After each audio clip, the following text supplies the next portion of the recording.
Ok, bon. Le Congo Jazz Band, mis en scène par Hassan Kassi Kouyaté, propose aux spectateurs de l'Opéra de Limoges de découvrir ou de redécouvrir l'histoire du Congo.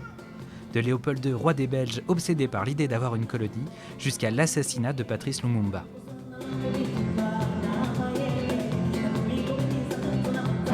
Monsieur Stanley, votre temps est précieux, et le mien aussi. Je vous propose d'entrer tout de suite dans le vif du sujet. Je vous écoute. Quelle est, d'après vous, la superficie du territoire du Congo que vous venez d'explorer? À vue de nez, je dirais que le pays fait 2 500 000 km². C'est-à-dire la surface de l'Europe occidentale. Tout à fait. Est-ce que le pays est riche? Le Congo vaut de l'or, Majesté. Ce pays est une montagne d'or. Vraiment, vous en êtes sûr? C'est très simple. Pour vous donner une idée, les Africains se servent de l'ivoire pour faire les bâtons de leurs portes. Vous pensez qu'il est possible d'exploiter cette richesse? Oui. Que faut-il faire? Ce spectacle amène le spectateur à s'interroger sur les conséquences de ces événements historiques dans le monde d'aujourd'hui. Je pense qu'aujourd'hui, il est encore plus nécessaire qu'hier de rappeler d'où on vient.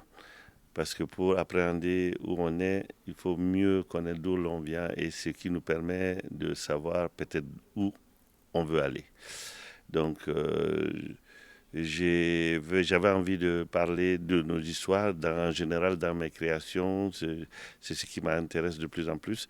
Et j'ai demandé la contribution et l'aide de Mohamed Kassimi pour écrire un texte autour de cette histoire-là du Congo. Faire jouer des personnages blancs par des acteurs noirs, le Congo Jazz Band nous questionne sur le prisme de notre regard. La traite des esclaves par les Arabes est un scandale. Majesté, vous oubliez que nous, les Européens, nous avons enlevé et vendu des millions de Noirs. Mais cela n'a rien à voir. Quand nous, les Blancs, nous achetons des nègres, nous leur faisons découvrir le christianisme, la civilisation, malgré tout. Vu comme ça... Mais quand les Arabes achètent des nègres, c'est pour les plonger davantage dans la barbarie qui est la leur. Quelle horreur, cette religion. C'est une véritable pandémie, cet islam. Oui, mais au moins l'islam oblige les Noirs, les nègres à se couvrir. Je vous avoue que je ne supporte pas de les voir tous nus. Monsieur Stanley, je pense que tous les deux, nous sommes faits pour nous entendre. J'en suis convaincu. Je vais vous proposer un marché. Je vous écoute. Je vous paye 100 000 $ par an pour placer le Congo sous mon autorité. Vous voulez faire du Congo une colonie belge, c'est ça? Pas du tout. Je vais faire du Congo mon bien personnel, mon domaine privé. Comme j'ai dit, on ne peut pas écrire sur du tableau noir avec la craie noire. Si je faisais jouer les blancs par des blancs, des noirs par des noirs, je pense qu'il y a certaines choses qui ne seront pas mises en évidence.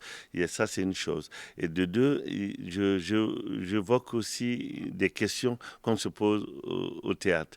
Qui peut jouer quoi? Est-ce que les Noirs peuvent jouer des Blancs, les Blancs peuvent jouer des Noirs? C'est une question qu'on se pose au théâtre. J'ai aussi, dans ce projet, mis aussi en évidence un autre type de proposition. C'est-à-dire, musicalement, les femmes sont instrumentistes et le chœur est masculin. Et d'habitude, c'est le contraire. Cette question aussi est abordée. Et dans la pièce, on aborde aussi la question de la parité. C'est 3 femmes, 3 hommes qui racontent cette histoire. Et chacun est musicien, chanteur et chacun comédien.